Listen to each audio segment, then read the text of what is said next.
Hey everybody, I got the RetroTINK-4K in. I'm very excited about this. We've got it here. I'm just going to open the pieces. I will admit I have set this up and tested it some, but I wanted to at least show how well packed this is. So I put it all back in the box exactly like it came, just to show how much I appreciate the packing job in here. So yeah, let's open it up.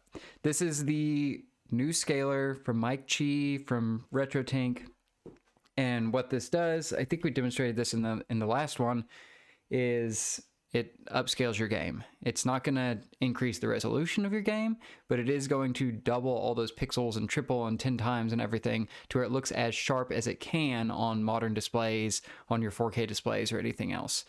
So it'll take all the way down to, I think 240p is probably the lowest, maybe lower than that, and go all the way up to 4K, just doubling those lines so everything looks as crisp as it can out of real hardware.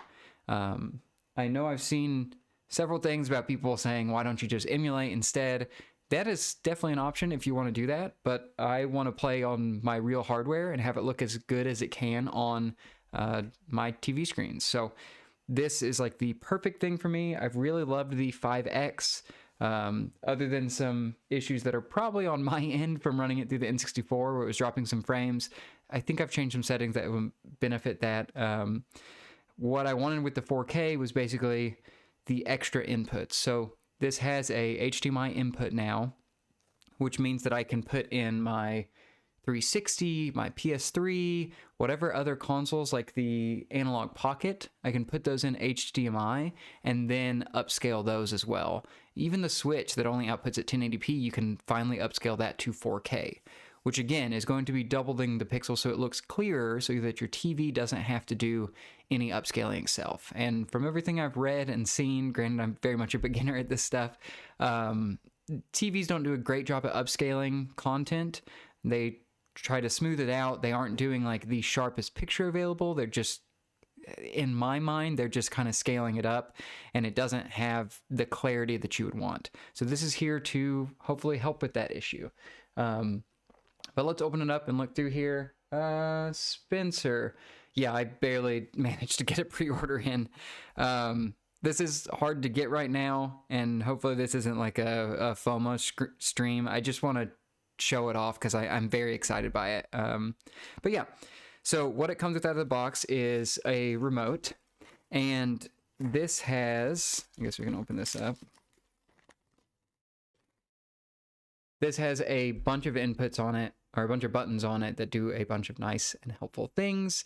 You can do some of the auto adjustments, which is new for the 4K itself, that you can auto adjust phase and gain. Gain would be the colors on there, trying to get those to match, and then the phase would be, as far as I understand it, trying to dial in any analog signal going into it so it looks as crisp as possible. This is extremely nerdy. What you'll soon discover as I talk through this is you will pretty much know if this is for you immediately. If you're looking to play on old hardware and all of these settings interest you, then yeah, this might be the thing for you. If it doesn't, then yeah, just go play Nintendo Switch Online, go play it through an emulator, go play modern ports, anything like that. But I am very excited by all this. It has just quick inputs to everything, which they did release. Mike Chi released a upgraded remote for the 5X, which does a lot of similar things of having direct buttons to what you need to get to, which just makes it easier to use overall. Extremely nerdy that we're talking about a remote already. It comes with a SD and micro SD reader that has a USB, what is that, 2.0 and then USB-C adapter on the side. So that's helpful. I mean, you probably have some of these in your house, but just having it included is nice. It comes with a plain USB to USB-C plug on here too for charging. The 5X was micro USB, and this one being C, I appreciate a lot. So I'm very excited by that. We get a sticker, and then just showing how well packed these are. Like, all the accessories come in this little hot dog packaging, and then the tank itself comes in this like custom fit one that is so nice and padded. This is this may only appeal to me because I like seeing how stuff is packed, but I think this is very nice how it's stored. And then it basically, like, let's see if I can get this on camera here. Basically just flops open there, and then you can pull it out. So again, it's kind of ruining the surprise of this, but I was testing this out yesterday just so I could understand some of the settings so that I could talk about this with even a tiny bit of not even authority, but just understanding of how this works. But this is the 4K, and it has, I guess I'll turn it this way because I think that is turned, and let's see if you can zoom in some. So the inputs it has component in here. It has audio in as well. So you can do that. I think you could use one of those adapters that's like the, I guess any input to 3.5 millimeter jack. I've got several that are the red and white to 3.5 millimeter jack. So I think that most likely goes with VGA. So if you're using VGA input for this and need audio, you would basically have a splitter that pulls out the left and right audio and then send it into this audio in or something like that if you need to provide it a different way. It has the VGA in, and I've seen something that I'm very excited to try out, which is there is a S-Video to VGA adapter that I'm very interested in getting because apparently it gets a cleaner signal when it goes in through the VGA port, and there's maybe more you can do with it. There's been some recent experimental firmwares on the TINK-4K that I've been seeing going around that have just the crispest S-Video input, and they're all going through the VGA port and not the front S-Video. So I'm very interested in what makes this different, but this will be really nice for the Dreamcast, which I need to make sure I have a VGA cable laying around. I have the Dreamcast sitting next to me to test on this too. That should be really nice input for this as well. It has the optical audio in, again, if you're splitting that out from some other source and putting it into here. Digital video out, so that's how you're getting it to your screen, and it's a USB 2.0 4K 60. And as far as I'd seen some people complaining over why is it 2.0 and not 2.1 that would allow for what 4K 120 or higher frame rates in there. And from what I've seen Mike Chi explain, it's that the jump from 2.0 to 2.1 is kind of huge. It would be way more expensive than it already is, and just way more complicated to get that to work. And maybe because it's a new type of format, a new paradigm or something like that as well.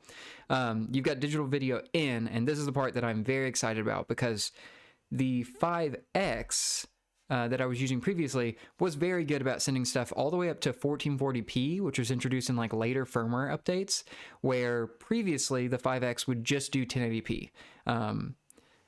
It could do basically all of my old consoles, but what it couldn't do is 360, PS3, it couldn't take in analog pocket signal, it couldn't upscale the Switch, it couldn't take in Nintendo Switch Online games and like do cropping or any correction to those.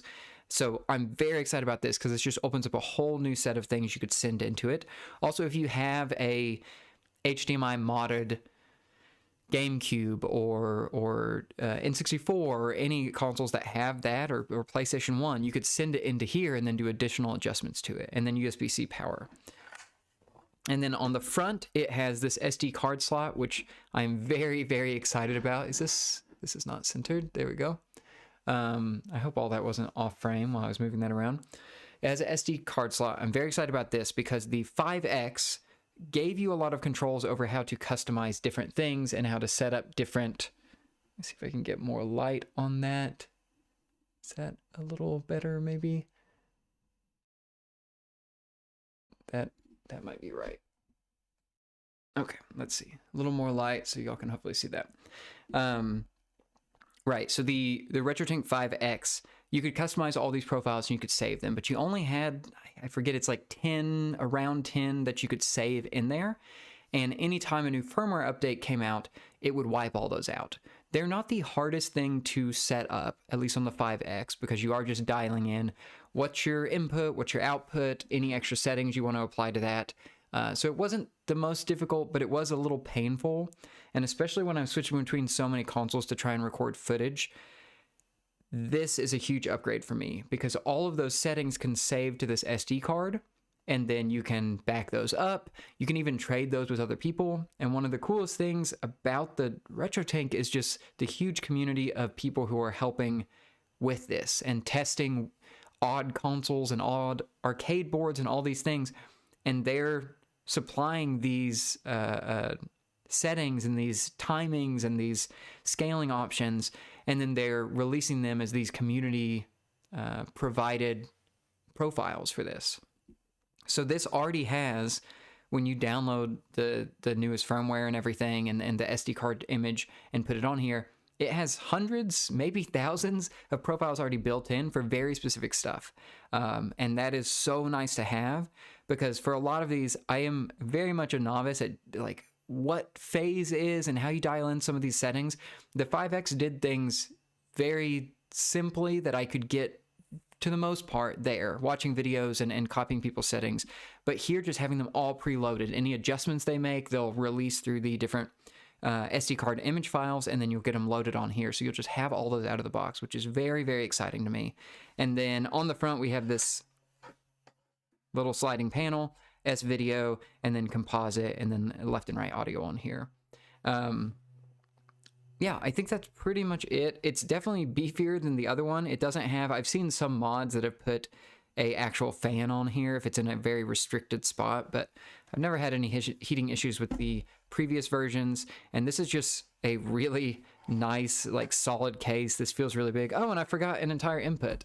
On the very back here, we've got the SCART input, which I believe the only console I have that outputs SCART through an adapter is the Dreamcast. But I know that the VGA out will be beneficial for this as well, and I think that might be the preferred. I'm not sure what the preferred output of this is. How have you tested the cutout issue? Yes, I will show that again today. I tested that last night, Spencer, and the cutout issue was completely gone. Granted, I think that the issue that I was having on the 5X was that I didn't have it in the triple buffer mode, I believe, which maybe gives it a little leeway when things are switching. I had it on, now I'm blanking on what the actual mode was called. Gen lock, I believe. So that would supposedly lock it exactly and not give it any leeway, and I think that would lower the input latency. And that's another big thing. This has very, very, very low input latency, and so that's the other benefit, is you can get really cheap scalers that will take any signal and put it into HDMI, but you're going to notice a delay on when you push the button and when it actually triggers on the TV. So that's another big thing, and why this is so expensive, and these are all so expensive, is that it's trying to minimize that lag so that you get the best image you can and the most responsive gameplay that you can. So that's the two big things. There are plenty of other scalers. There are things just for like the what is it? Maybe the Carby or the Eon that plug into the back of your GameCube and will get HDMI out. Those are still around $100, I believe. And you could get something much, much cheaper for $20, but it may look okay, but it's not going to play super great. It's still going to be up to you. Maybe you can get over the input lag and you'll be fine. But as I said, if you are on the fence about one of these, I feel like you pretty much know whether or not you use this or not. You can very much go more free gray areas that would get a great picture out of it. But if you run it on your real consoles, you have various tiers of how much you would want to spend, how many consoles you need to support to justify something like this. So yeah, the price of these is $750, which is a lot of money. And like I said, you will pretty much know whether or not this is for you. You have so many other avenues that you could use. This is for a very specific person, and I am that person that is very excited to have all these settings, all these perfect timings to get the best picture out of these consoles that I have sitting around me. If I did not have these, I would not be going this route, because you would then need to buy consoles, buy cables, but I've gotten those all through the years. So this is just a thing I can plug into my whole setup, and it will make everything that goes into it look even better. So I'm very excited about this. But again, this is not supposed to be a FOMO stream. You can definitely decide for yourself, and you will know pretty much instantly if this is something you would ever spend money on. I've heard people describe it as for music audiophile people that, you know, get records and listen to those and don't want digital music. They know that they want those records. That's not for everybody. This is also probably not for everybody, but it is very cool. One of the other things on here that is fancy, and going on what you said, Spencer, on if this would work with the N64. So I tested it last night. That was the issue we had in the last stream, where the video kept cutting out. And I've done a little bit of reading up on it. It seems like the N64 might be sending out some different video settings, and so that's what's causing that blip there as it's sending out stuff. It seems odd because it's all the same gameplay, so I don't fully understand that. It seems like putting on the triple buffer will help with that, because it'll give a little leeway to account for those changes and not show up a blank screen to you. But on this one, because of the advanced profiles you can do, you can also program in what are the different resolutions I'll expect. So like the PlayStation 1 is something that has a lot of these issues in the past, or just these weird different frame rates. And I think the example I've seen a lot is Castlevania Symphony of the Night, that in gameplay versus when you pull up the menu, those are two different resolutions. So having something on the fly have to adjust for those has been a problem. But all the profiles for the PlayStation 1 in here have basically saved in them, here's the resolutions I should expect for this PlayStation 1 timing or N64 timing or anything like that, or input analog signal that comes in. Here's all the resolutions I would expect to get. So it's much better at receiving those and switching to them, because while the 5X, and again, I'm kind of a novice, I'm trying to explain this as best I can. For the 5X, I was dialing in things for a specific resolution that I was getting at that moment. So it made it a little hard to, if a resolution would switch for a longer period of time, I could pull up a different profile. But in this, because there's so much more detail in the profiles, you can have those profiles expect a range of resolutions, and they will switch to them much more accurately and quickly than anything else. So maybe that's the first one I should do, is N64. So let me grab that and hook it up and get that set up. But yeah, very excited about the RetroTINK. I tested a little bit last night, and it has so far been pretty incredible what's already built in here, and then what I can mess with. So let's see. Let me grab the N64. Let's hook this up and try it first. Okay, this may be a little loud in my setup. I don't know how much is getting caught by the mic. But through the huge troubleshooting session that we had a couple weekends ago, it was discovered that, in fact, my N64 that I bought off Spencer in the chat here, this fantastic one, the issue was not with it, and it seemed like something in the line of my recording and capture setup, which seemed like it was the 5X that I didn't have settings right, or was missing something there. So this is all the same stuff that I had hooked into the previous RetroTINK, and just showing, I guess, maybe partially how much more powerful this is, and then also just the benefit of having all those profiles and what that does for you. How many things you can dial in, how many settings you can adjust to really handle anything that's coming out of these. Okay, so we've got those all going into the main, like, front panel there with S-Video in. We've got left and right audio. We have the expansion pack in this N64. Nitix, the Tink has a Tunk? Is that what this is? Like a frunk on the Teslas or whatever? And let's do Star Wars Episode 1 Racer, because that's what we did last time. So we've got the Tink. Right now it's showing HDMI no signal, and I need to change the order of these so that this doesn't override the other.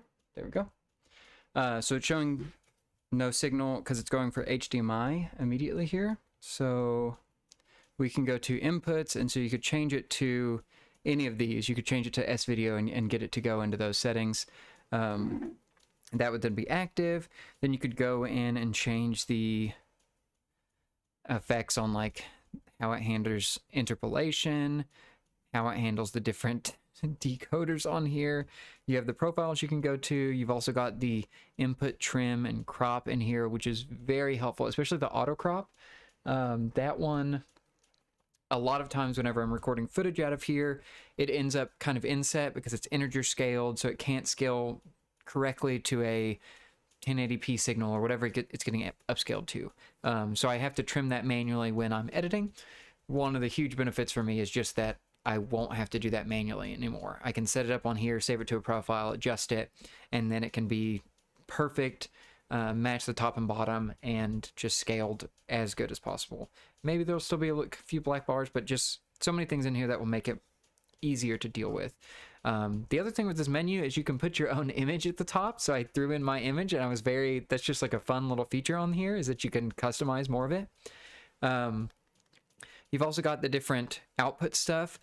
One of the things I've seen is you can inject HDR into this. So if you have a, what is it? The OLED C1 really fancy TVs you can get.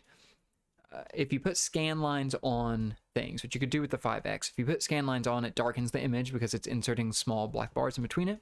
But if you inject HDR and are running on one of those LG C1 OLEDs or whatever, it will treat those as, you know, dead pixels that were off, and it can increase the brightness of the image with HDR, and so it comes out looking like as authentic to a CRT as you could maybe possibly get, which is just all very fancy that these features are in here.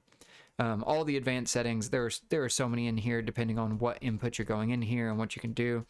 There's this fancy stats menu where you can just see a bunch of nonsense that I do not yet understand. Maybe someday I will. And then we've got the profiles. So I can hit that with a button, which is very beneficial in here. It's just I can go straight to profiles. And I guess let's do it without a profile and show kind of what that looks like. And I think Prodigy Audio, this is coming out of the HD60X, so I need to change that audio source.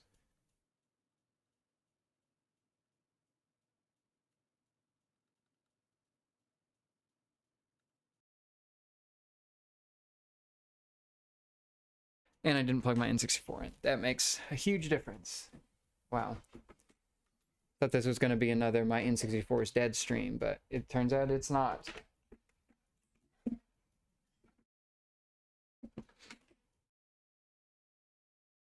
So this is with it through the front here, and it's basically just like the most generic options on here, which will get you an image to your TV, and it's already scaling it up to 4K in here, but you can notice we've got black bars, we've got things in here that are not correctly adjusted.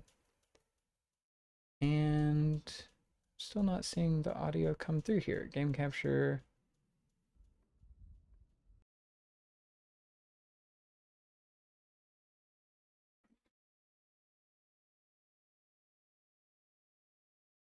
Just gonna restart this capture card, see if that grabs the audio then. Please. There we go. Okay, so there's some audio for that. So this is it just with very default settings, and it will get it to your TV fine at this point. So it won't do anything in here. Hi, Hannah. I'm dying to see Racer upscaled. Go aligning my brand identity.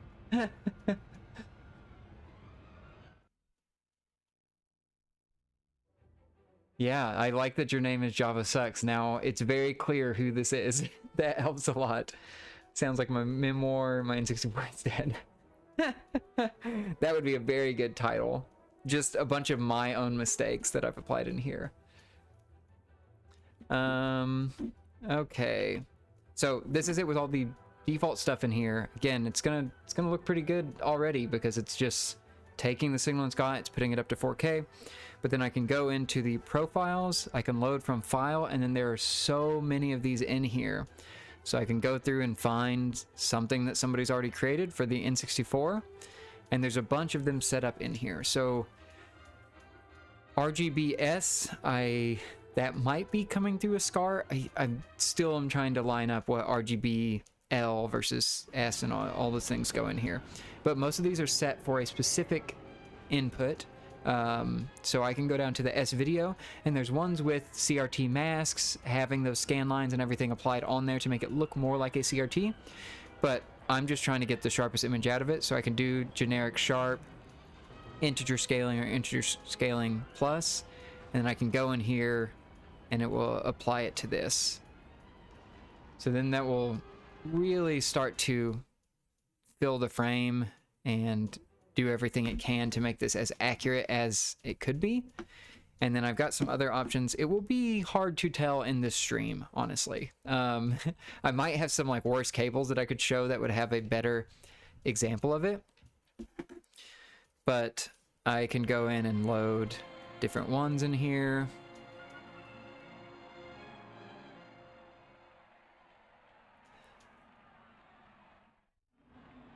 Like, I don't know what DAR does versus the normal one for generic Sharp.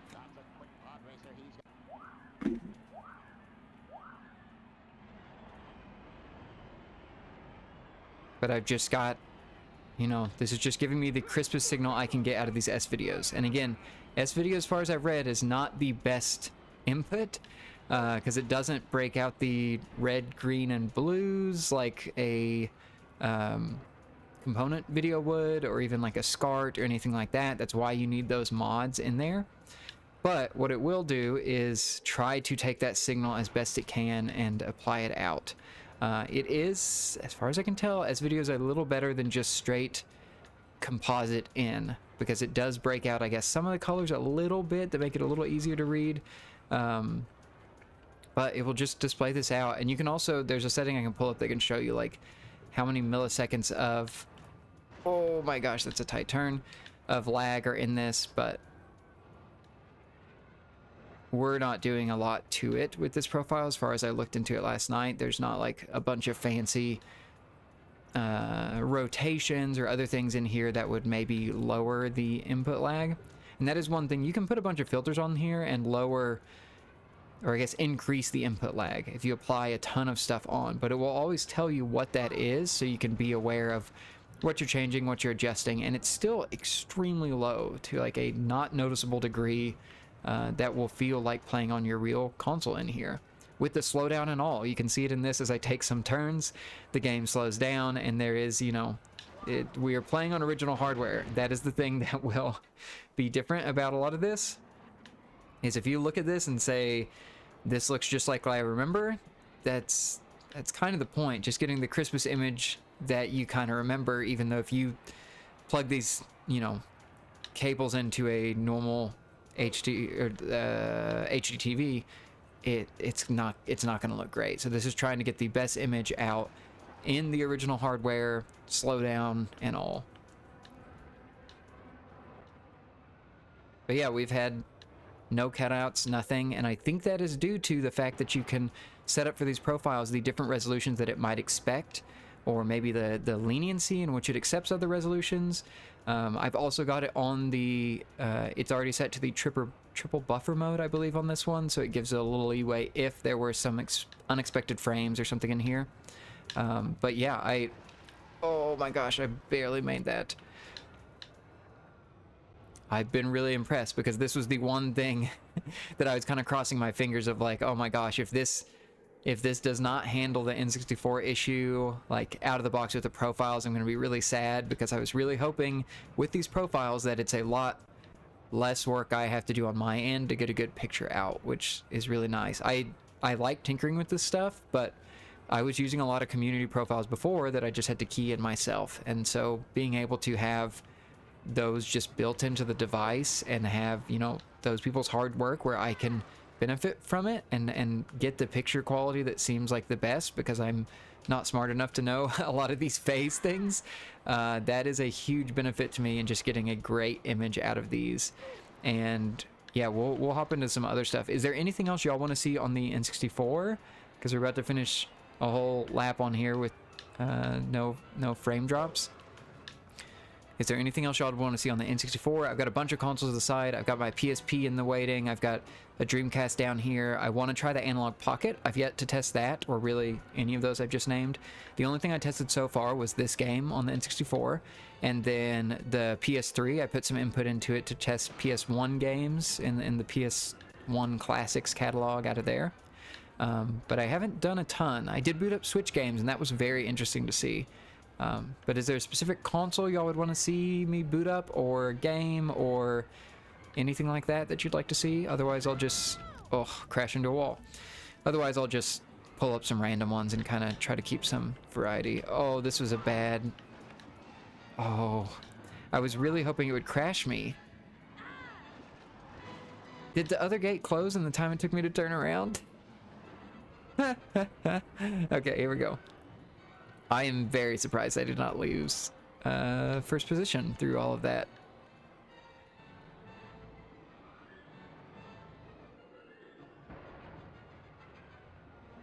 I guess the other thing to try before we get out of this one is that other profile that was integer plus without the DAR, because I don't fully know what DAR stands for. There are descriptions, and that is the very nice thing. There are descriptions on these for, on the RetroTINK-4K wiki that go into a lot of detail about some of these profiles. You need to put a certain setting on your console, or maybe there's used for certain cables or used for certain games, that some profiles will be kind of custom built for a very specific game that has weird resolutions or something in there. So there's definitely still a lot of tinkering. There's still things you need to check up on, but I've just been, one, very impressed that the N64 works without any issues or any tinkering, and two, the enhanced stuff that I can show you from the Switch. Running those Nintendo Switch Online games through this using HDMI is extremely impressive, and I definitely want to show that off. Okay, there's a lap. Okay, Tripper Bubble. It's a hard word to say. I'd like to see Dreamcast, Switch. I mainly get this for 360 and Switch. Okay. Let's hook up another thing then. Let's turn that off. Switch our inputs. And what do I have down here? Let me try to find a VGA cable. And if not, I will go in and find... I'll pull the Switch stuff down in the meantime if I can't locate a VGA cable. I could do SCART if all else fails. Yeah, so let me grab those. I will be back in just a second.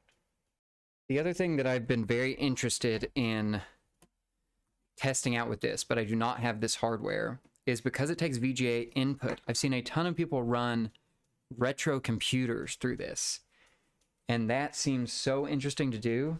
I have no old computers laying around, and I very much am now wanting to look out and find those, because there's a lot of games that do not run well through Windows compatibility, and there are like community mods and things that will go out and address some of those things and try to fix those things, but having the actual hardware and then sending it into something like this, I've seen such impressive results that I'm very interested in that.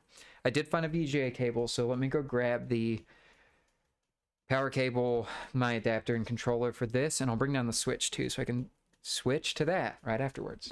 Be right back. I have to do a quick search because I get to play a fun game called Where is My Dreamcast Power Cable? But I do have the Dreamcast here. Wow, this desk is getting messier and messier. And I have the Toro. I don't know if this shows up in here.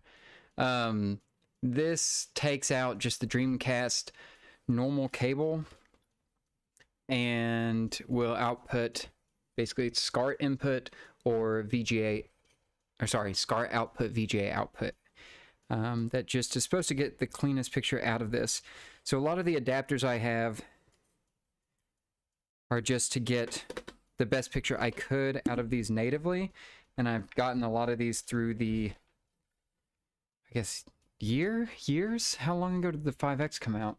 That I've had the 5X so that I could test stuff on that and get good picture quality out of all of these. So again, there's a lot of additional things you need, but if you already had these for any other scaler or just any other reason, it might not be so bad. But if you're just starting fresh, there's a lot cheaper ways you could probably do this. Okay, that is not the power cable for the Dreamcast, so I will have to search for that. Let's boot up the Switch in the meantime, and then I will search for that cable. So...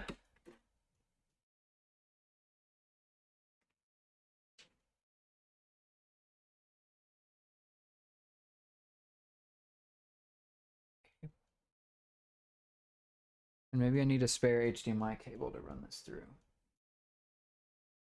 Thought I brought one down. I am second guessing that now. There we go.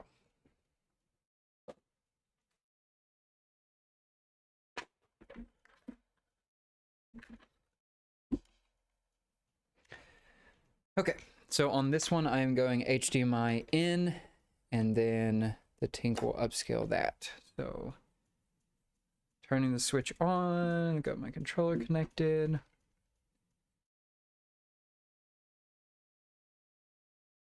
For Steam Deck emulators. Yeah, you could definitely use it for that too.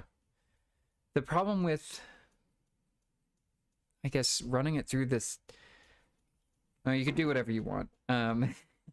That's kind of the beauty of this, is you could run anything through it. You could put Steam Deck emulators through the RetroTINK-4K through that HDMI, and then you could actually go in and, let's see, input HDMI. You could apply scan lines to them and do stuff like that. So I've seen that on the Switch too, that they're applying some stuff to make it look better in those cases. Okay, audio is coming through. So this is an extremely interesting thing to me, is when I went in and looked at these profiles, there is a load from file, and you can do Nintendo Switch. And there's a whole section on here from Mr. Morrow, who has a YouTube channel that has like some really good setup videos on this and how to use this because it's complicated, has created these profiles. So they have ones for Nintendo Switch Online, GBA, Game Boy Color, Genesis, Nintendo, Super Nintendo, and then N64. N64 is really interesting because they upscale these games, or I'm not sure, they run the N64 games at a higher resolution on Nintendo Switch Online. So as far as I was reading up on the steps on how to use this, the N64 games their resolution is increased to 720p. So these look crisper, they don't have jagged polygons and everything because they are being rendered at a higher resolution, which is, again, this is the thing you can get through emulators, but you can't get this off of real hardware. Real hardware is going to have those jaggies, it's just making them look sharper. And not have so much, I guess, noise to them. And you can smooth them out if you want and do options in there, but I usually like the sharp jaggies.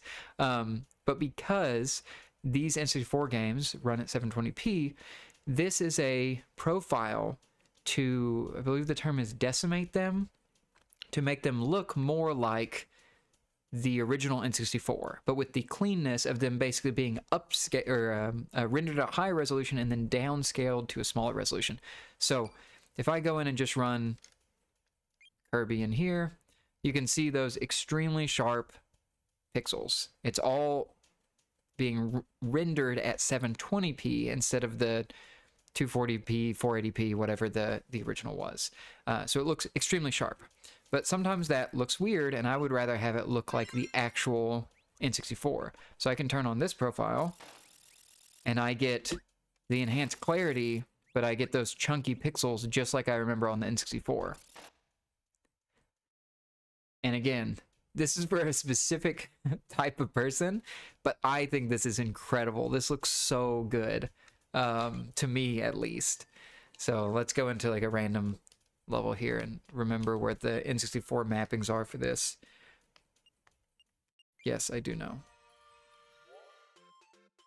But if I were to turn this off, this is going to be crisper. Other than the art, any like assets are going to have those sharp edges, but any polygons run through Nintendo Switch Online are rendered out at 720p, and this is just basically downscaling them to make them look more chunky, but keeping that extra clarity. And I think this looks so good, because sometimes I don't love how those super sharp polygons look on games that like aren't intended for that.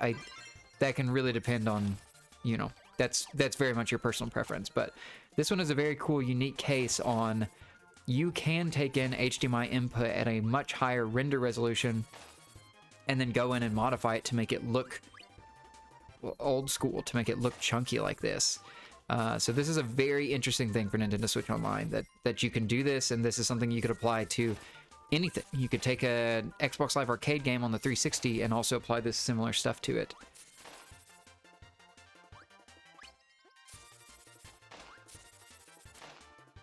Move the burden on Steam Deck for 3D games. Yeah. But yeah, we can go in. Let's try the other stuff. This is also, I think this is very funny to watch it all just crunch down in here. Close that. We'll go to Super Nintendo. And so let's just go to the default profile. That'll have just the whatever is being sent into it upscaled to 4K.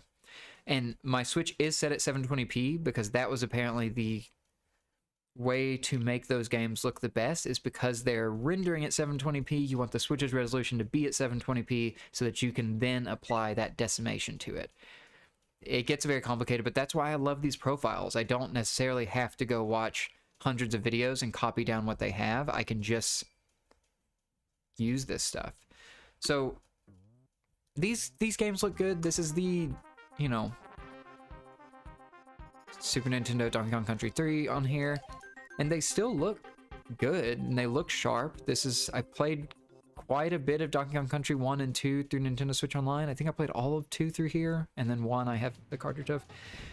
But this does not look bad. The problem is there's these weird beveled edges on the sides that have this like speckled pattern. I've got my player 1 up in the top left. I would rather not have that. So anytime I record footage with this, I'm having to go crop that out in software after the fact. But I can turn on a profile for a Nintendo Switch. I can do more from Mr. Morrow, and I can do this. There's a 9 times and a 10 times scale. I'm going to do the 10 times for NES and Super Nintendo. And then it completely fills my screen vertically and is just so incredibly sharp.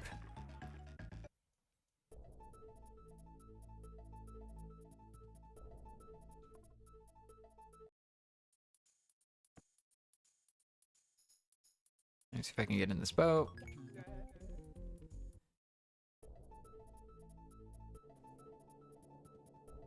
Do a level on here, but this is like the output I was seeing when I was running it through the like analog pocket and doing Donkey Kong Country 1 on the analog pocket version of Nintendo Switch Online. The analog pocket had such crisp pixels and it really filled the area. It wasn't putting weird borders on things, or like you had a lot of control over it, and you can now get that control back for these Nintendo Switch Online games. And I just think these look incredibly good. And you can go in and change. One of the things with the like Game Boy Advance games, Game Boy Color games, and I guess Game Boy games in general, is they had, you know, either blown out colorful visuals because they were worried about it being viewed on a dark screen with no backlight. So you can go in and change the colors around to suit you. This is just total customizability of the output of anything you throw into it, and I'm just kind of blown away by this. Because now when I record Donkey Kong Country 3, which I'm very interested in going to finish off this trilogy, I can play it on Nintendo Switch Online, but I can play it in a way that's, 1, super easy for me to record and then use in a video, and then 2, in just a way that looks great to play in. Like nothing's inset, it is all scaled up, and it is just incredibly sharp on basically a 4K television. Let me see. Let me go look for the cables for the Dreamcast, and we can go through that. Unless anybody, if you have something else you want me to boot up on Nintendo Switch, send it in the chat while I'm looking for this cable. When I come back, I can run it, or I might have the right cable now. Let's try this. Any other Switch games? On the Steam Deck for 3D games. I feel like the scan lines would really help here with DK. Yeah, was there a scan line option that I could apply? Let me check. If it isn't in the profile, I'll show at least how that's applied to this. The only... That's just playing into the Switch. Okay, so none of these, from Mr. Morrow at least, have the scan lines applied. But I can go in, set on here, and I can turn scan lines on. You can change what type of scan lines they are, even going down to like very specific ones. You can also enable these masks as well, which will let you can load these from files. You can see like different ones like that can do wild things with this image to make it emulate, yeah, whatever TV or thing you're doing. But that's like a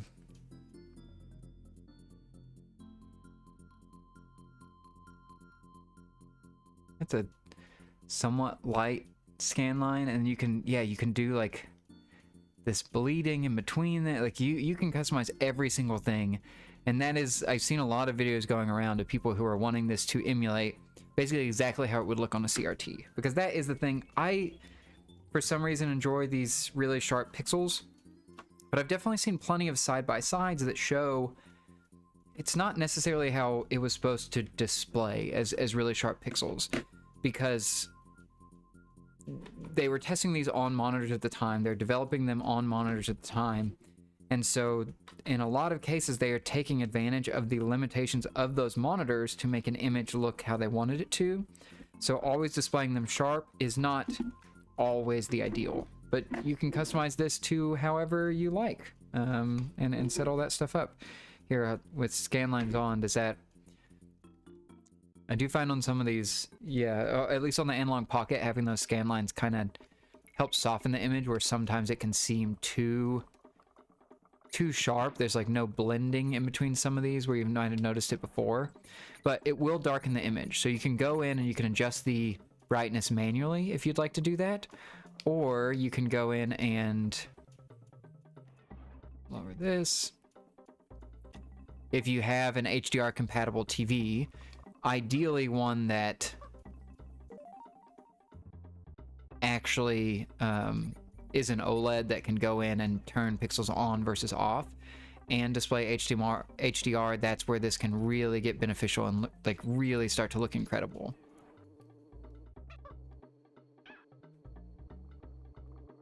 Oh no. Oh no. I don't really remember how I play this game. Way better with a light scan line. Yeah. And that's such a cool thing, because you can, I've seen people go apply scan lines. I think it was My Life in Gaming had a huge video on HDMI inputs with this, and they were going into modern retro games like Shovel Knight and games like that, and they were changing it to where, like, dialing in all the factors of how it displayed on the screen so that scan lines could be displayed through between every pixel. So that is one of the things you need to dial in, like, what is it rendering out at, you know, because you don't want scan lines showing up in the middle of pixels.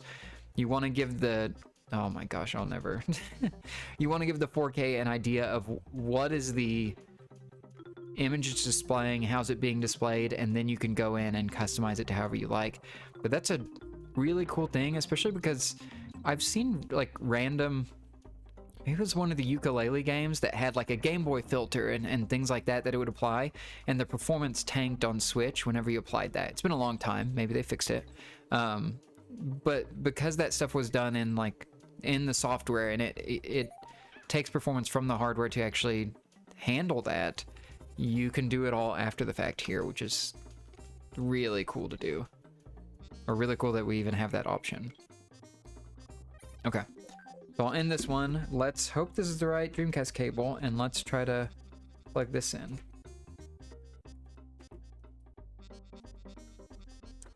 Anything specific that you want to see on the Dreamcast?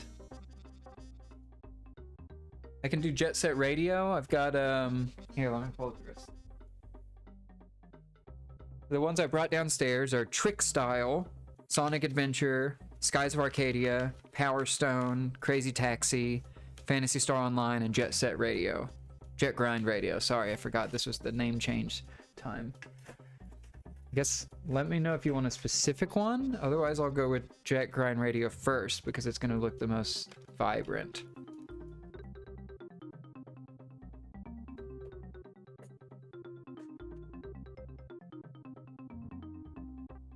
Okay, turn that off. Let's go back to our profiles, and let's see. Sega Dreamcast.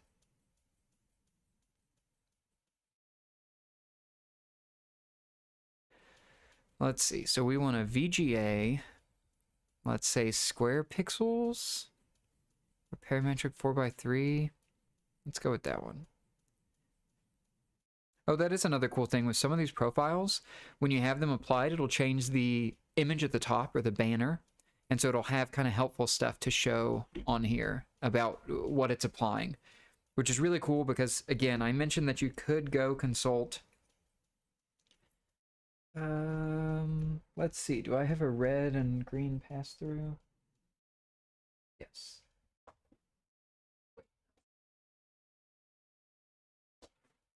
Let me grab one more cable so we get audio out of here. But yeah, rather than consulting the wiki, some of these have these images built in, which will help with that process. And I do have this big SCART cable, but I really want to see what VGA looks like on this. So let me grab that.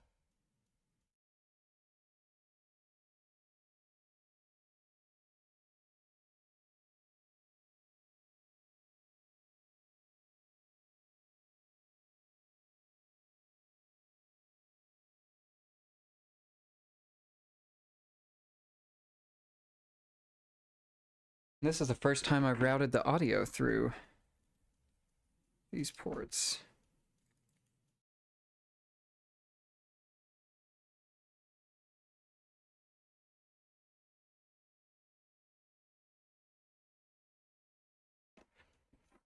Okay.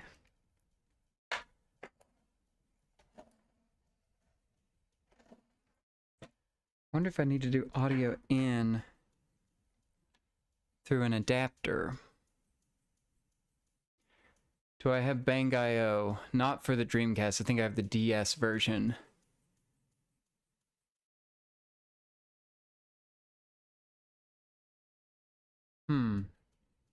What is the best way to do this? I think I have a left and right audio to 3.5 millimeter. Let me go grab that cable.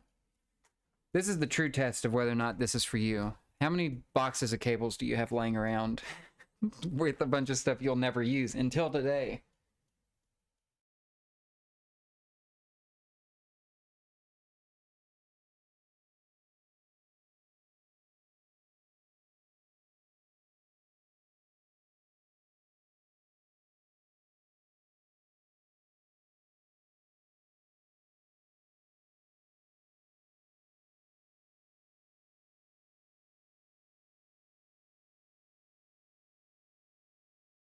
Okay. Yes. Add to audio in.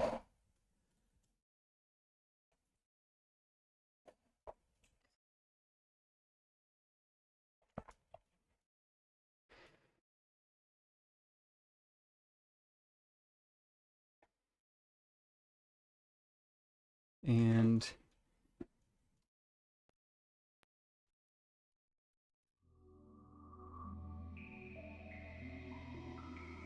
I'm getting audio.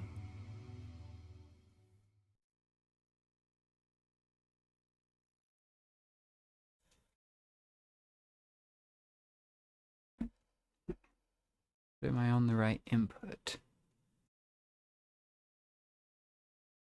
Okay, there we go. So it's coming through RGBS. Interesting. So I guess that doesn't look right.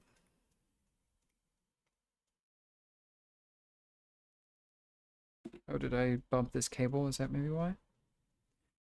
So I guess this, whatever it's labeled as, HD15, this VGA input has a lot more it can do than just plain VGA, which is very interesting. I really don't know much about, I guess, this standard. Now I'm interested. Do we have a profile for RGBS?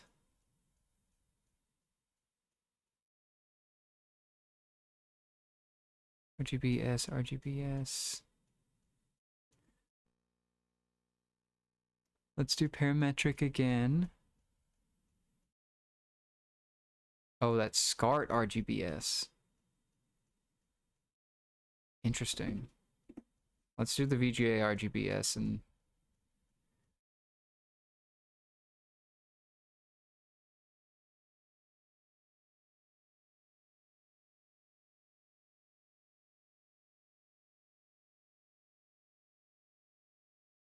VGA and DC digital. Oh, VGA Toro. That's exactly what I have. Oh, my dogs are barking. Okay. Sorry about that. Hannah just came home. Let's see. So yeah, this has exactly my device. So let's do Sharp. Toro Sharp by Firebrand X. RG. Okay. It seems like I do have to change it, and I'm still not entirely sure why. I don't fully understand what the difference between RGB, HV, and S is, but regardless.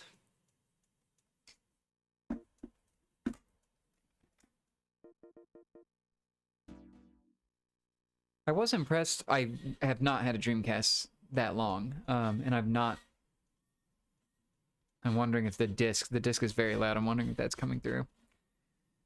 But I didn't realize it had its own like home menu and everything with like the web browser options in there. It's very cool. I just remember seeing this in stores and being very impressed, but I never owned one until, what, last year?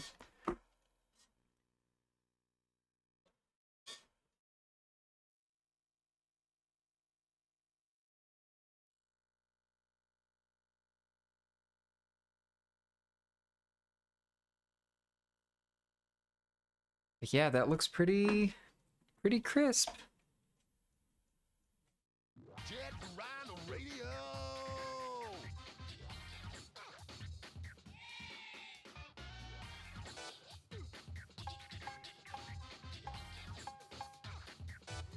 Is your profile loaded on here?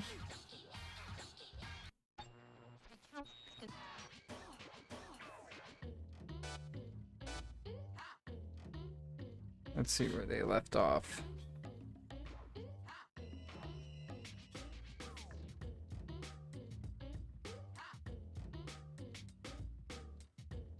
What just turned off? Oh.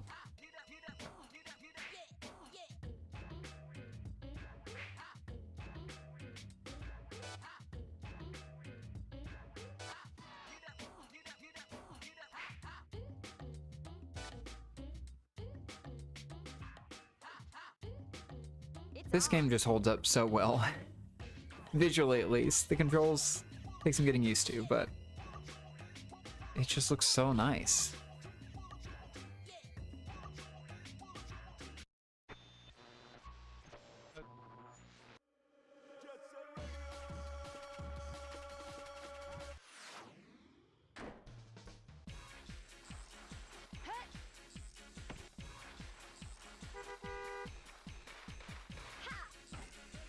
I've really played shockingly little of this on the Dreamcast because I mainly played through the PC port because I don't think I had a Dreamcast at the time I did this video.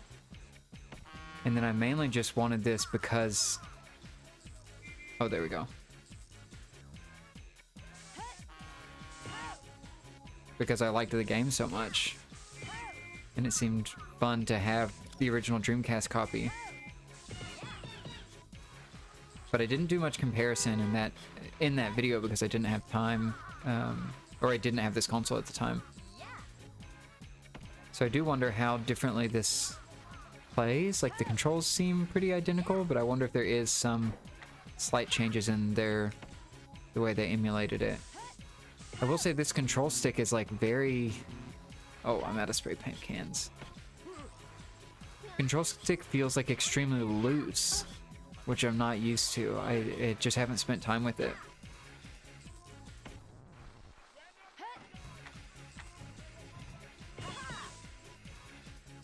Oh, okay, okay. Yep.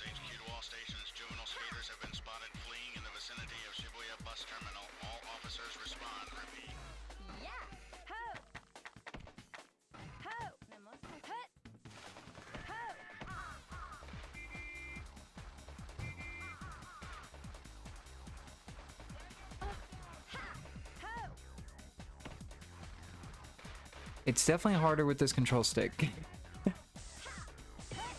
Like it feels like I really have to... I do a lot more movement on this. There's so much of a wider, like, movement zone than a normal, I guess a more modern control stick that I'm used to.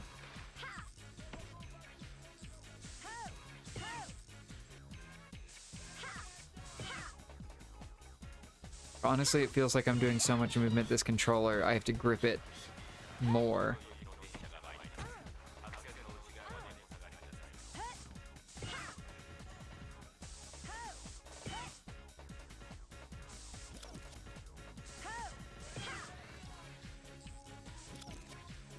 Oh, okay.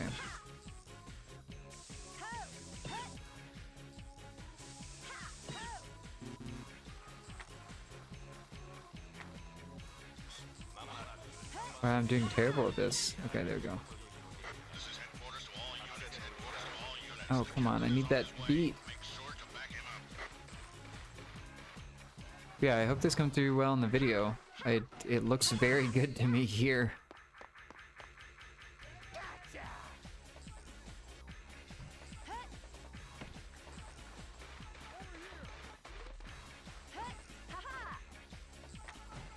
But this is one of those games where upping the resolution really doesn't hurt things too much because everything was already so stylized to begin with. So I never had an issue with the modern ports of this. Maybe there's some differences I'm not noticing.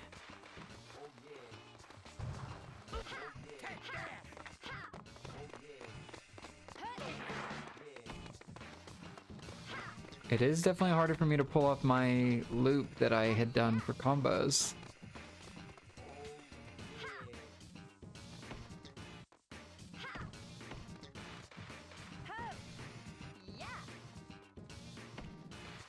Like, I'm very bad at pulling off this loop now.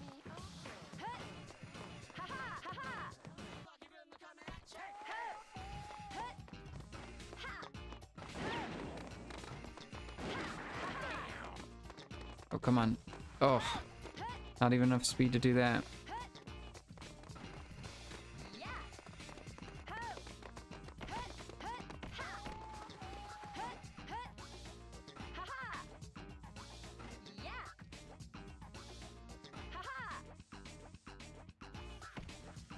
Wow, I am abysmal with this controller.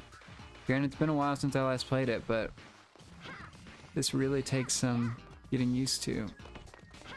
Because I cannot land any of these jumps.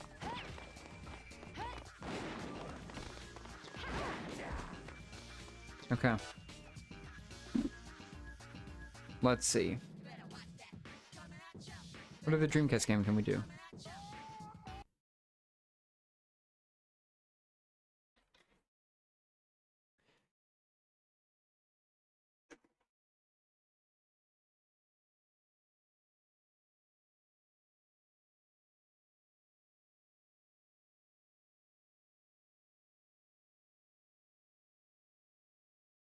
I guess that would be the thing, right?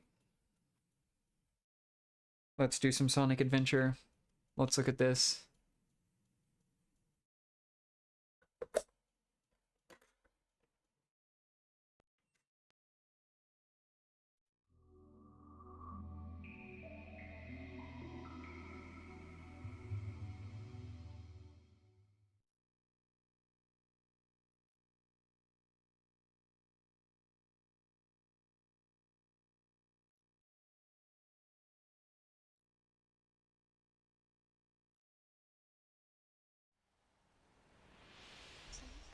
Oh, this is such a cool intro. Granted, I only played this on GameCube. I have not spent much time with the Dreamcast version, but again, it just seems like a Dreamcast game you have to have, right?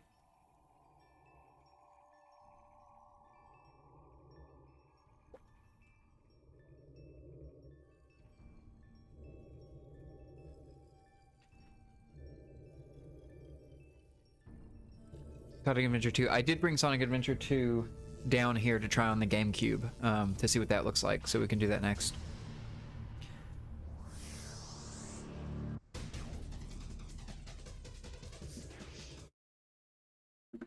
That Chaos intro was just so cool from playing this one. I wish there would be more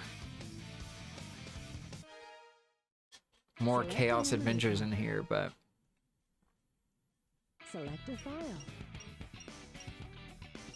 Mystic Ruins as Tails? Sure, let's do that. You were scared of Chaos?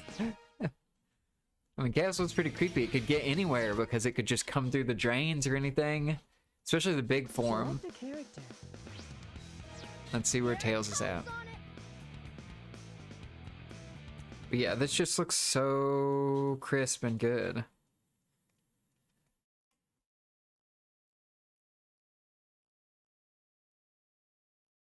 And for this one, like, all I had to do was change the input. That profile was already set up.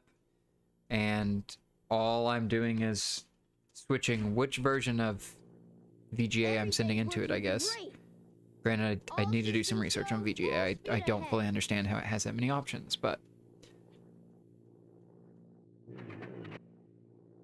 Uh-oh, what's this?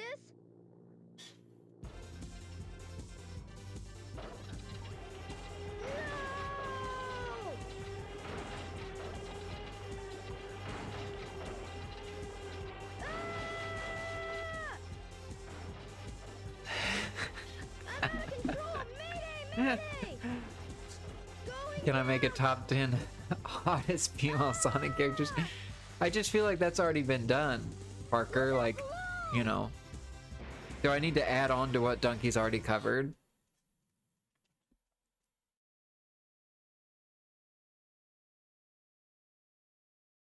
Also, are there... I guess there's way more than 10 female Sonic characters.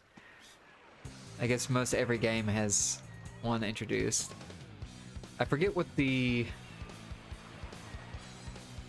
Was it Cream the Rabbit that's in the Game Boy Advance games? Like, that's the one. I feel like I remember them from Sonic Battle.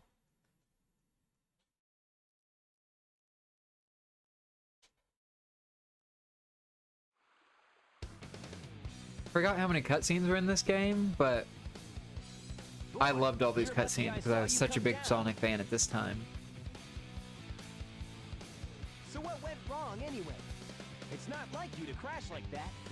This is one thing I forgot was the ridiculous amount of like mouth flap that happens in these games. And it's not fully compatible yet.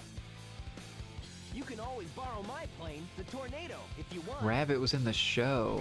Oh, like Sonic X, that show? It'll run circles around yours. Check out this power supply. It's a Chaos Emerald. No way. I was lucky to find one of the 7 Chaos Emeralds. They have unlimited mystic powers. Now I want to harness that power to fly my plane. Let's go to my workshop in the Mystic Ruins, and I'll show you what I've been working on. We'll go to the station... Also, just so y'all know, these are unskippable cutscenes. So as much as I love these cutscenes as a kid and would like to skip them now, not an option for me. Oh, wow, that was a... Sure was a transition out of here.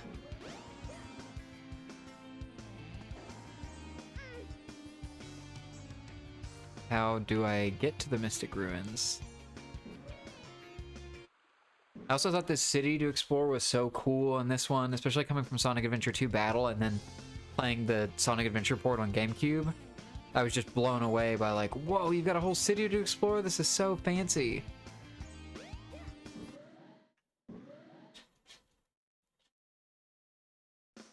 The train headed for the Mystic Ruins will be departing soon.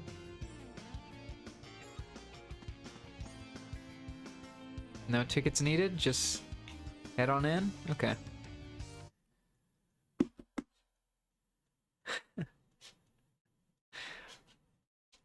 Also, I did know they were the size of an average human mother.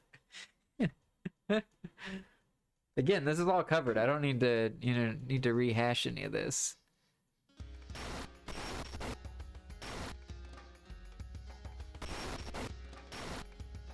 I don't know. Every time I jump, it makes that awful noise.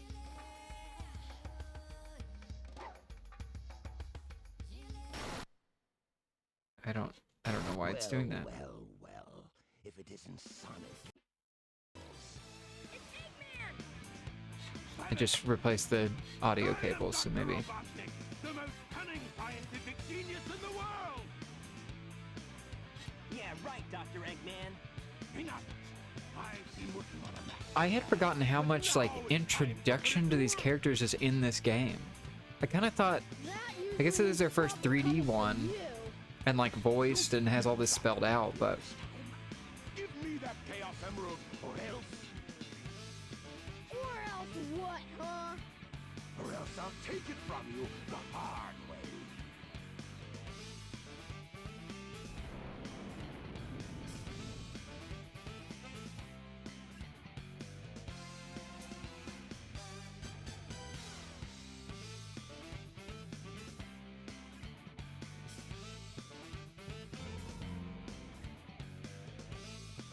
Okay, come on. A lot of cutscenes in this one. Let's see if my jump is fixed now that I replaced those cables.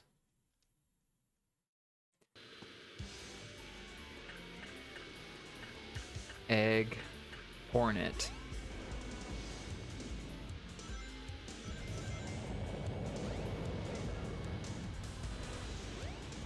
Wow, I do not remember the...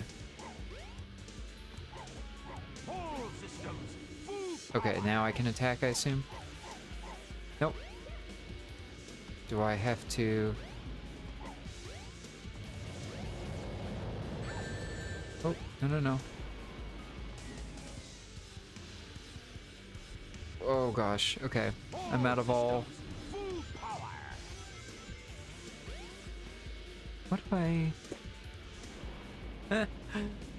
Well, I just completely forgot how to play this game.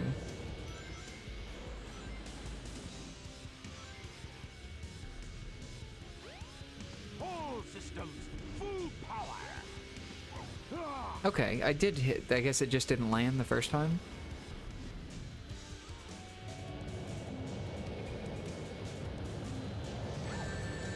Oh, way too close.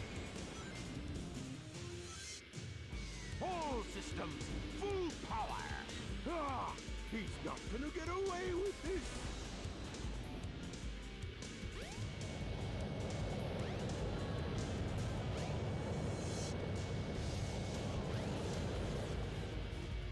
One more hit, right? All systems, full power. Ah,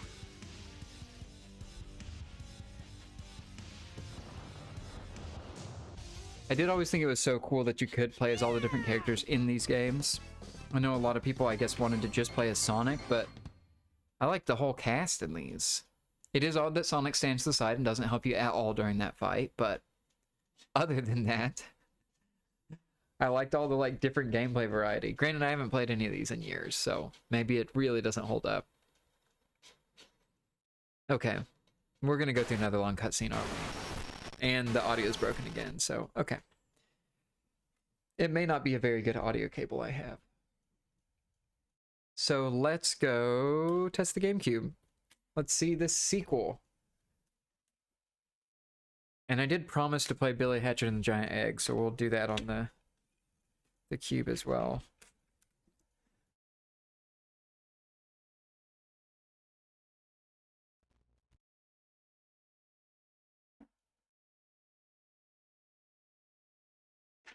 Okay, we're done with VGA. Let's get all this out of here.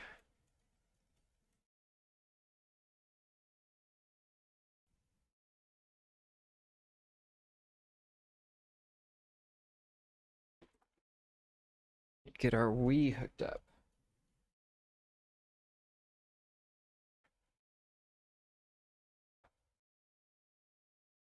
So I would love to capture footage directly out of my GameCube. I have one of the revisions that has the digital out, I believe it is, where it has the 2 ports on the back. But it no longer reads discs, which is very unfortunate because that was the GameCube, like, from my childhood. So that makes me very sad. So I pretty much run all GameCube games through the Wii because of that. I know the Wii has some, I guess, sharpness issues and things there that maybe one day I'll look at cleaning up, but it has been much more dependable on reading discs. Granted, it is a little newer, so maybe that's the only benefit, is that it can read discs because it hasn't gotten old enough to not read them at this point. Okay, so I'm doing Wii component into the RetroTINK, and from what I tested yesterday, because I did look at the GameCube, all the profiles for this worked pretty easily. We'll go look at them again, but okay, that's plugged in, and let's do Sonic Adventure 2 Battle.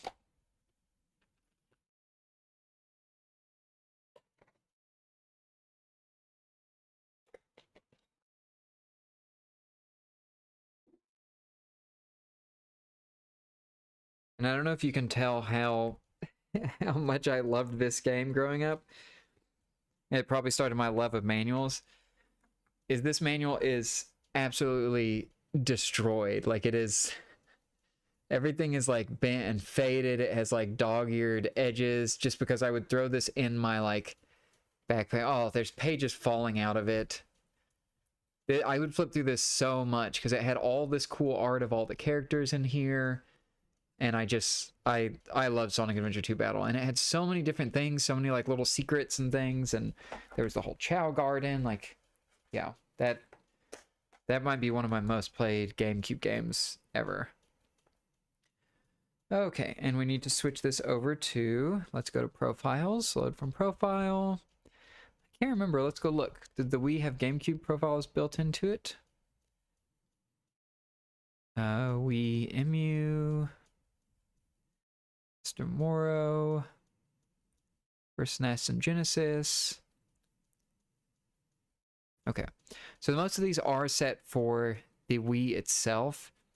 So what I had done, I guess we can test both ways, but I had just gone into the GameCube profiles because we'll be emulating the GameCube on this. And let's see, YPBR, Razor Sharp,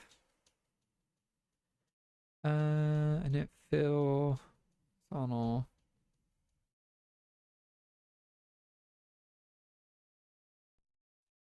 Let's just do this one. Okay.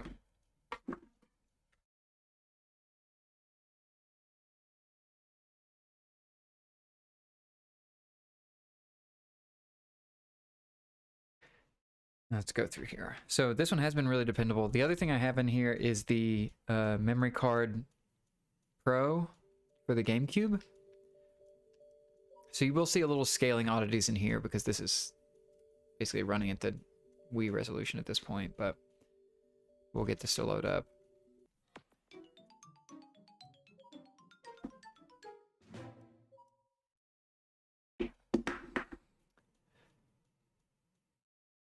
Okay. So while this is going through, we can look back at that profile again. Actually, if we go to the like main menu. So yeah, this one is supposed to catch like several different ones. You'll see it has the scale NTSC 9x 240p 5x 480i/p. So when you supposedly set it to progressive mode in here, it will basically detect that and be able to handle it, rather than you having to have a separate profile for 480i versus 240p or anything like that. So that's another huge benefit to this. Now I'm wondering, should I have done square pixels or the other ones? But it'll be fine. It'll be a clean image regardless. This also had such a cool intro, I thought, at the time.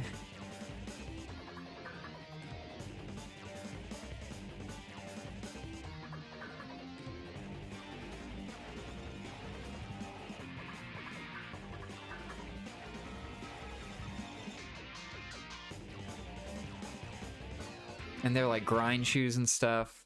So cool. Loved this game.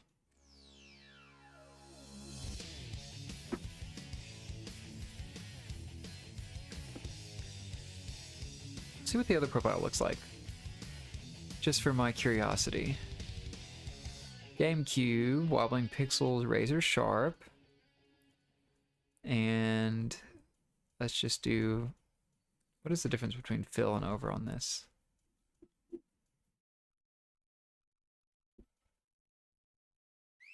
Let's do this.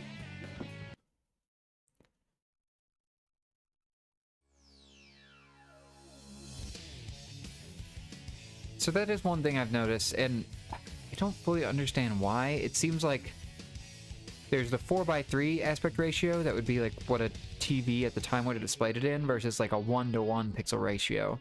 1:1 looks a little stretched out to my eye, but I'm not sure why you would do, like, if they displayed in 4:3 originally. I don't fully understand the benefit of doing 1:1 at that point, but, and I don't think this fully fills the screen, so let's look at, you can do wide if there is like a 16:9 game that you were to play on here. I forgot there's the yeah, that's the whole battle mode on here. But this game is not meant to be displayed that way. I don't think it has a 16:9 mode. So fill.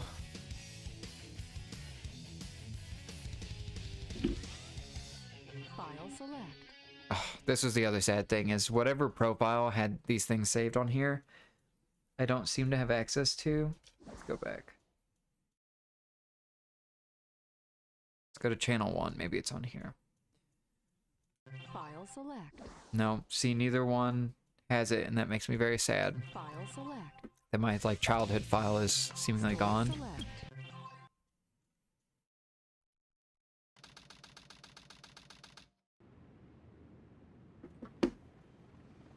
Sigma Alpha 2 heading due south over the city. We're en route. Everything's a go. This is Control Tower. We have you on radar. Report cargo status of captured Hedgehog aboard. Over. That's a 10-4. Cargo secured on board and... I specifically remember this intro and the Power Rangers the movie intro, both where they hopped out of the sky onto like mid-air skateboards and flew down.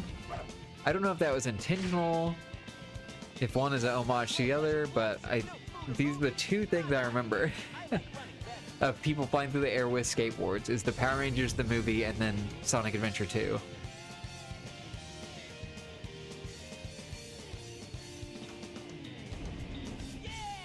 Because if you thought a skateboard was cool on the ground, wait till you see it in the air.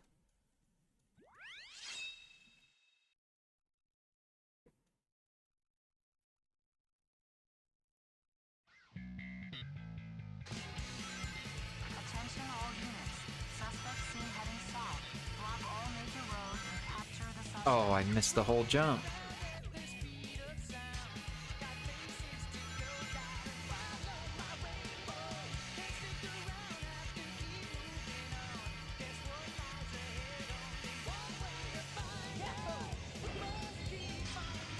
Oh, horrible, horrible performance. I'm so sorry.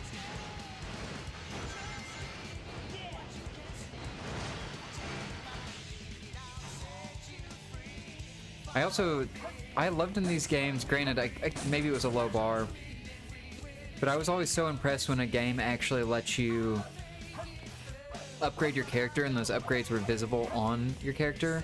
So getting like the, what was it, like the coin dash abilities, and then like the upgraded shoes later, like all those upgrades that you could see and then replay these old levels with those upgrades to go find secrets, like that was always the coolest thing to me at the time, and this game had a ton of that. I just remember so many unlockable pieces on here and upgrades for your characters that were so fun to like find and unlock, and then the whole Chow Garden.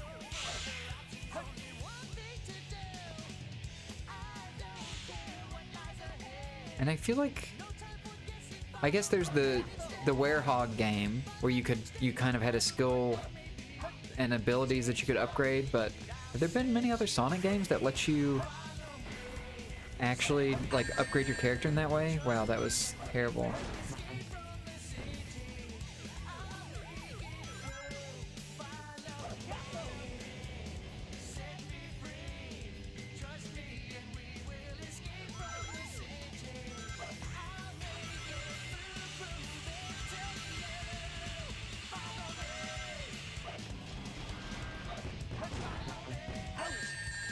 Oh no.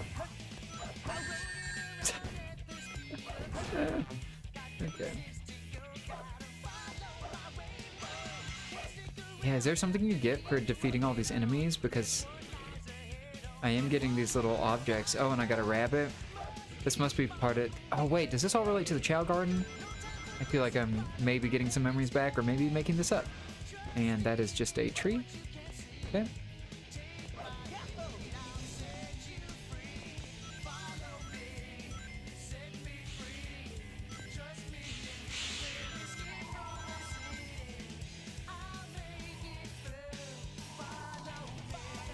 Wow.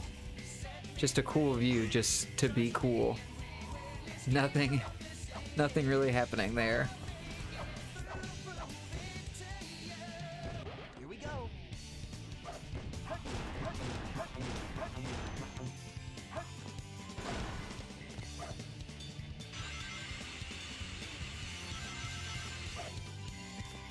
Oh, I missed that too.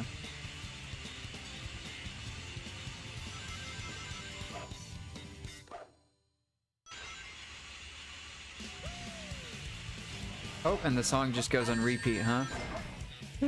That probably means that I am taking too long. Because it repeated right before I got to this section, which would be like the natural change in the song, I guess.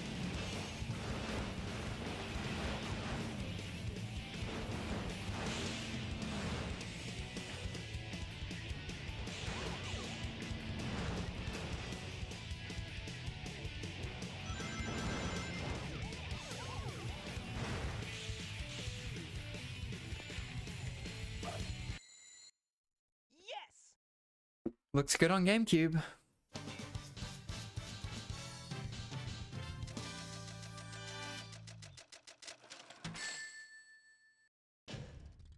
Just made it. Yeah, horrible ranking. I was never good at the ranking on this.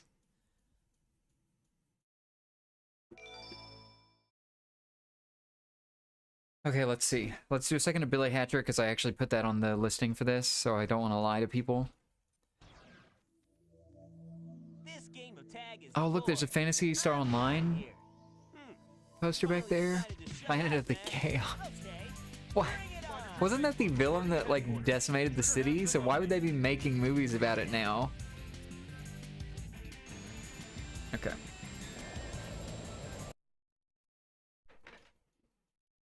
Let's change this out. Let's go look at Billy Hatcher, and then I'm kind of interested to try the...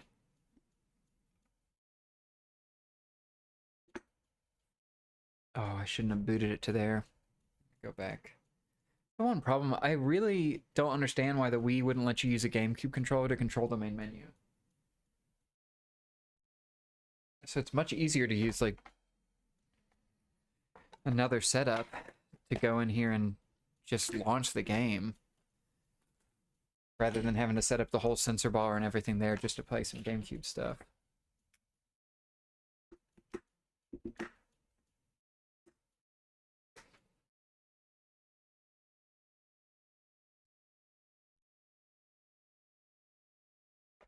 So I remember Billy Hatcher, not Billy the Hatcher.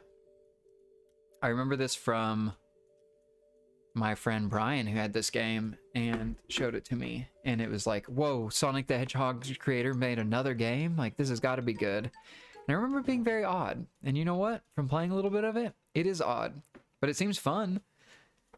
And I was talking to someone about this last night, and they had mentioned that Billy Hatcher shows up in a lot of Sonic games and has, like, had a ton of little side appearances in other Sega properties. So it's odd that they've never brought this to anything else. It's another one of the many GameCube games that never got brought to any other console, anything. No re-releases, which is kind of sad to see.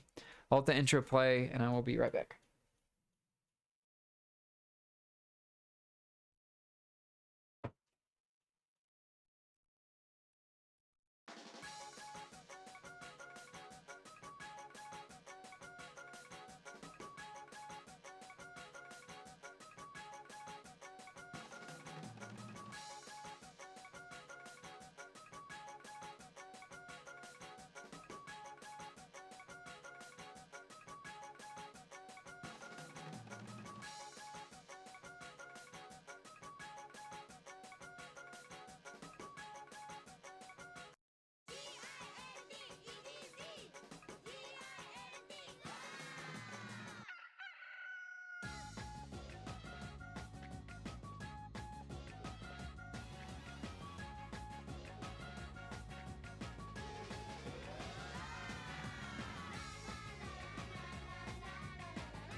I think the intro has explained why this game might come across a little odd.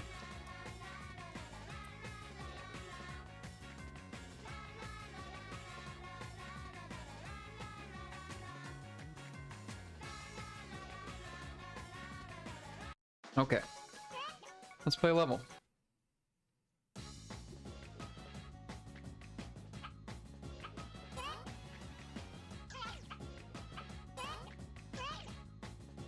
Love that chicken sound when you select an option in here.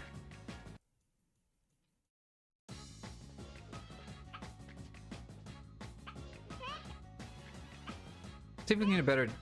Played the first level yesterday just to test if this worked. I got a horrible ranking. I did not understand how the game worked. Now I somewhat understand how the game works.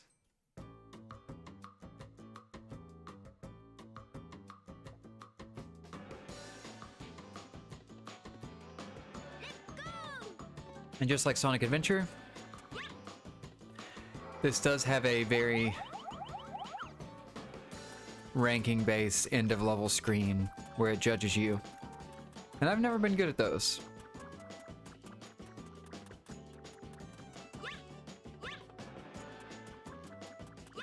So I have to go get my Hatcher costume. This is another opportunity of World's Worth speedrun. So what I didn't understand is that the eggs that you build up are not meant to... I thought it was kind of a Katamari thing where you make them larger and that was kind of the goal, is to just have large eggs, but you're also supposed to hatch them, which I did not understand. So once you grab an egg, and the controls are odd on this, because if I like pull back on an egg, I like detach, so you kind of have to like... You are not the egg. You are controlling the egg that's being pushed around. Or you're controlling Billy, who's pushing the egg around. And as you collect things like fruits, that little meter in the bottom, and yeah, when I get it stuck here, I can't like directly pull the egg back. I have to push the egg, so I have to like get around it, which is just such a unique control scheme. And you defeat enemies and collect those little fruits, and that's how you grow the egg itself. So let me see, where were those enemies that popped up?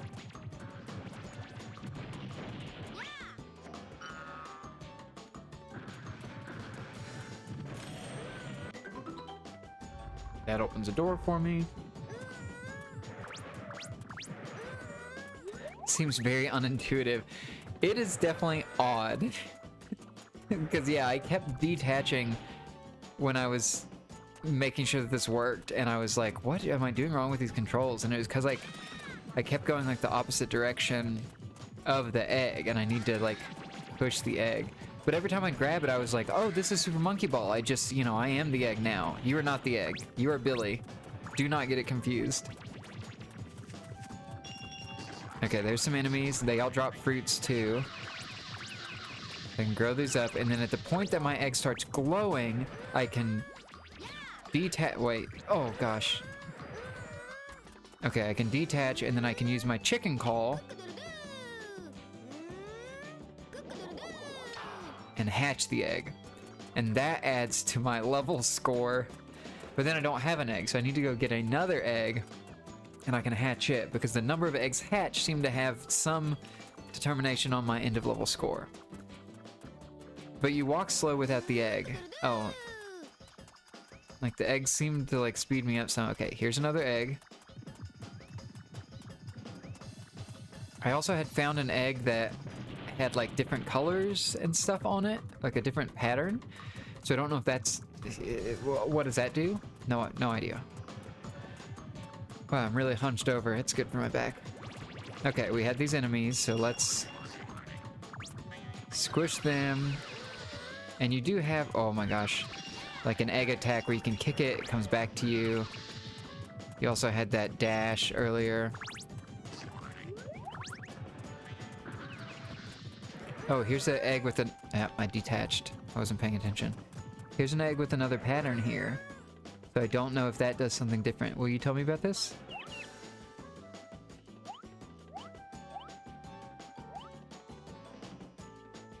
See, once you do that, a cute little egg animal will come bursting out of the egg. But they did say different kinds of eggs, so maybe there's nothing in this egg. I haven't been able to see a creature come out of this. I didn't notice one.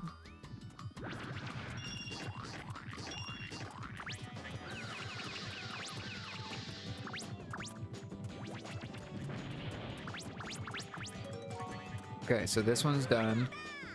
So I need to like drop it. Oh, that's an extra life, I guess? Okay, so now let me go grab this colorful egg. What an odd game. Okay. And I wonder, do these same dash, same jump? Like, do any eggs have different properties? That's what I'm wondering. And look, there's a Sonic egg. So like, how do I get that one? I'm very interested. I feel like there was some... Oh, and that's another different colored egg. My gosh, there's too many eggs to hatch in here. Also, if I have a limited number of enemies or a limited number of fruits, how do you manage to hatch all the eggs? Or does some of it respawn? How do I get that Sonic Adventure egg? That's the next... Well, no, it's not appeared, so I don't know how I do that. Okay, bounce jump. Yeah. Was there something else over here? Oh, that was that doorway that's locked.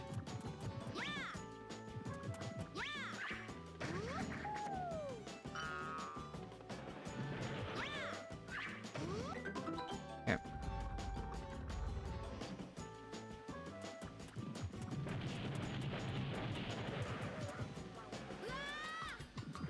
It's when these eggs get stuck against the walls that they're like most difficult to grab out. Oh, and I hurt that egg. How do I get that Sonic egg? I need to know. I need to know how you get that. Do I hatch a Sonic? Do I get a Sonic costume or like some other crossover? Okay, okay.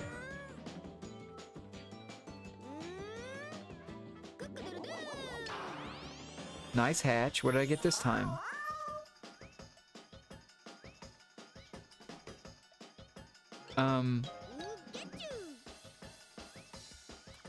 Is this Pokemon? Do I do something with these creatures? Okay, here's another one. Wait, they follow around with me?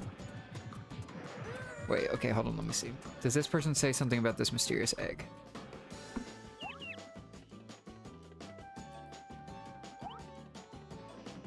If you collect enough, you'll be able to use the egg of the blue hedgehog. I didn't even see a chicken coin over here. Did I collect one? Wait, are those just... Are they normal coins? I wonder if this cinder person will attack when I'm attacked by an enemy. That's very Sonic.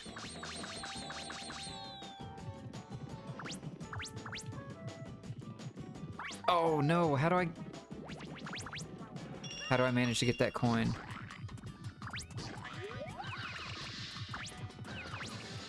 Did Cinder do anything there? I feel like they just flew around.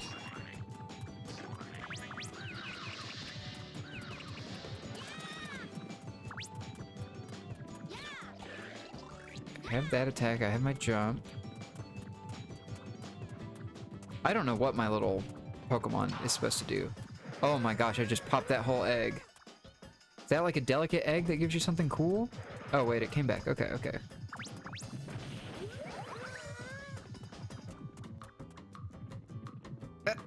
Okay. Some eggs are too heavy to, I guess, fully roll uphill. Okay, I need like one more fruit to hatch this one. Let's see what monster we get out of this. Was that not enough, really? I don't want to defeat these like single-use enemies if I'm close to getting it. Okay.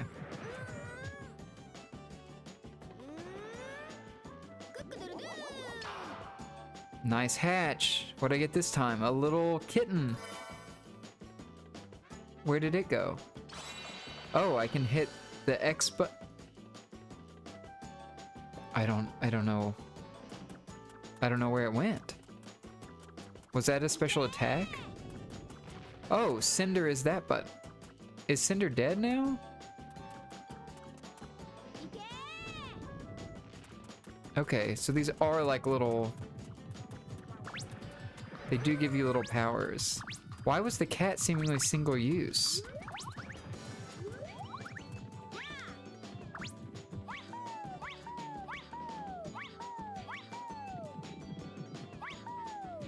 Oh, I was so close to getting that coin. Okay, I think I can get it. I think I can get it.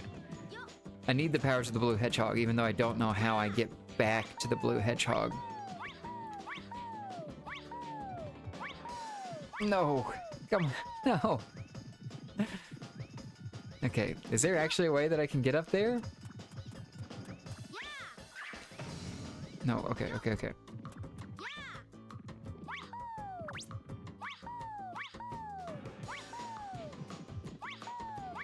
Come on, that was too close. The hitbox. Somebody fix these hitboxes. Okay, let's see. What do we get out of this? We get a butterfly. So I should save this till maybe an enemy's around?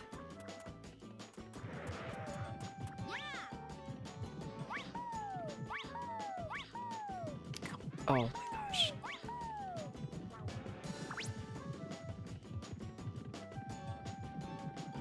I don't even know how I'm literally squished by these eggs as I roll.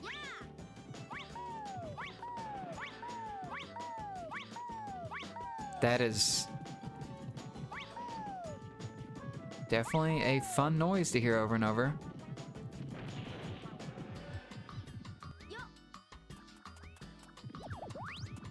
Okay, I don't know how to get that coin. Wait, I do have a dash, right?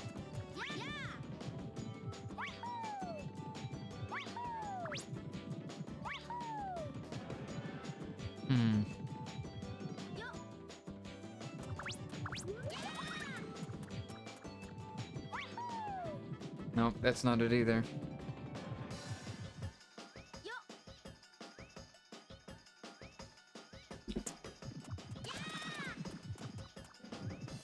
That's not enough, like... Yeah, maybe my egg's too heavy at this point. That could definitely be it. There we go. But do I have to come back to these levels afterwards? Because I definitely can't get up that ramp to go back to the Sonic coin at this point. So maybe those unlock later in the game and you'll come back to these. Okay, that's another just plain blue egg.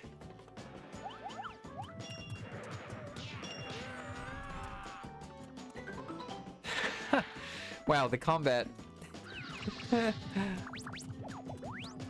is kind of just touch them with an egg. Okay, let's hatch this one. Get another butterfly. Can I stack these? No, it just replaces.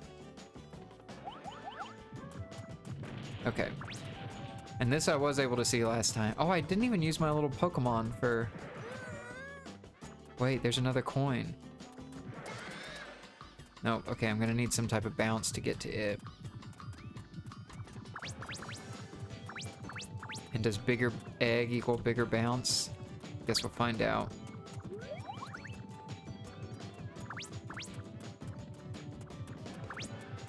It's odd to me how delayed the like egg diagram on the bottom right is. Because I can put stuff into it, but it doesn't seem to grow. It just suddenly grows. So I guess it's more that you collect like 4 or 5 things and it's just like larger now.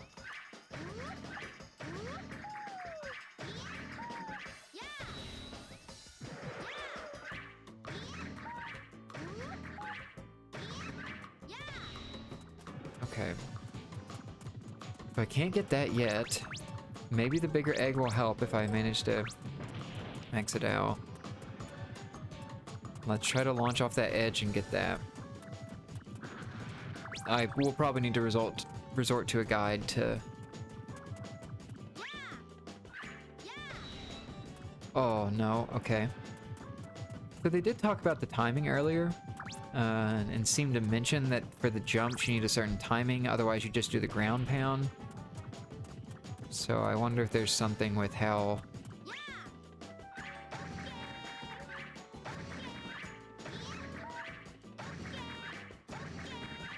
Because I cannot...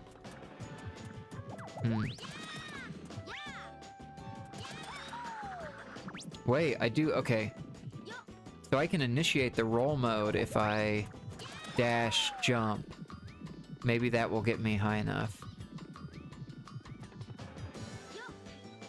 So that kind of turns the stampede into like a rolling boulder. That really didn't hit it? Does Billy have to touch the... I guess I could try to do a ground pound at that point. Does Billy, the character, have to touch the coin? Does my egg not count as a hit?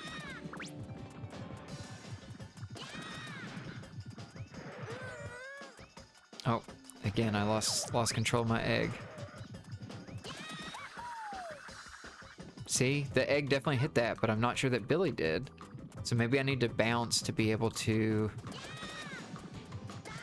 do that.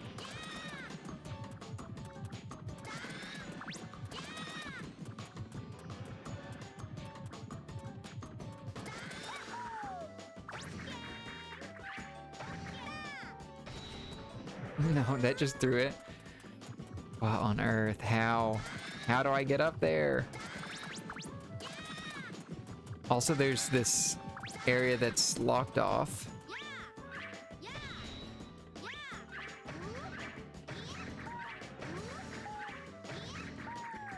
I really don't understand how the jumps work.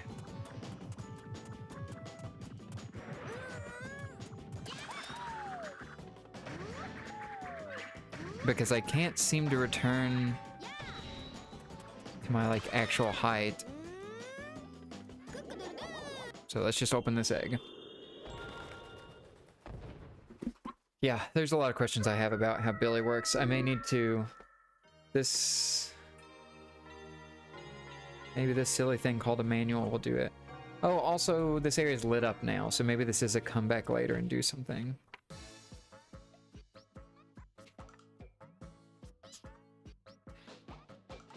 So I can roll eggs, jump with egg, I can egg shoot, I can egg dunk, plus A during a dash for a long jump, A button while jumping with an egg for egg diver, bounce jump. I seem to have understood the controls.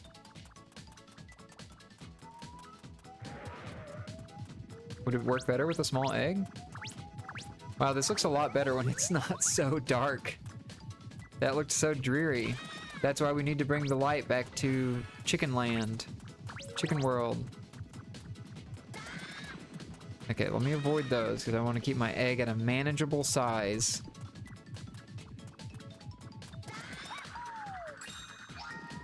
So much easier. Yeah, Billy has to hit the egg specifically. So it really does matter, like, it's harder to collect those items with a larger egg because he spins around the outside of the egg rather than, like, directly attaching it. Okay, you had nothing useful to say to me.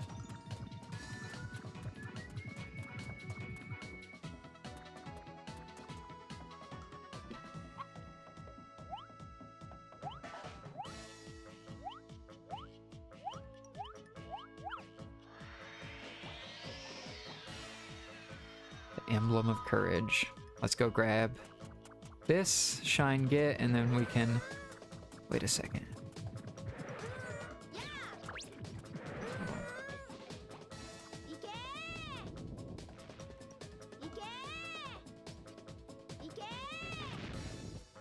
No, okay, I thought I could light one of those torches with the fire ability. That did not seem to work. That's kind of disappointing. I thought I would use the elemental statuses of Cinder to be able to do that, but maybe there's something else. Maybe there is just literally a button I have to hit somewhere. What a strange game. But you know what? It's kind of fun. Okay, before the level ends, I should hatch this, right? Because otherwise I'm not going to get credit for it. Nice hatch. What did the butterfly even do? Oh, health. That makes sense. Good morning!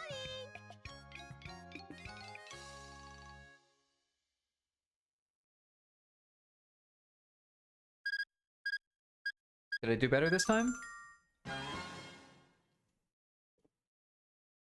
That's better than D that I got last time. I'm confused.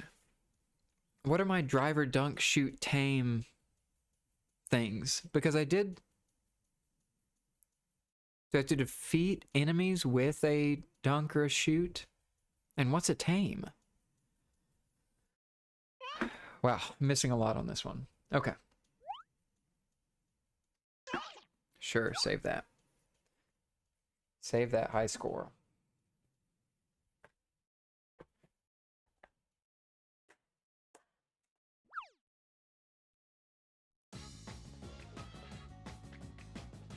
How long has this been going for? Let's see.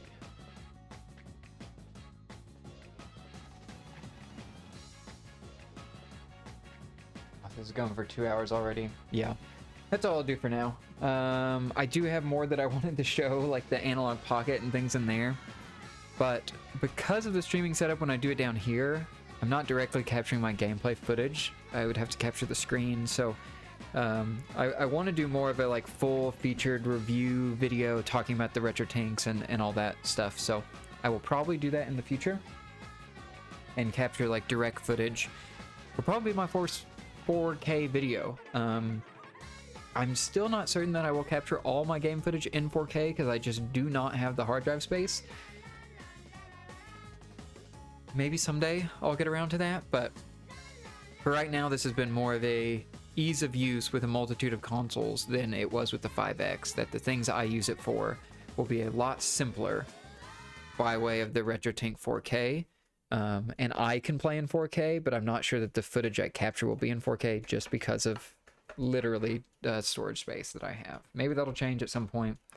I don't think I can tactically capture 4K out of this camera without upscaling. So yeah, so there's a lot of that stuff to go into. But thank y'all for joining me on this 4K journey. And I will hopefully have some video in the future that just goes more into detail on these scalers and shows off what I think are the coolest features from them for anyone else interested. But yeah, long screen stream, but this has been fun to test out all these consoles that I had not so far. So I've done a few, but this was cool to do even more of them. So y'all have a good rest of your day. I will see you in the next video.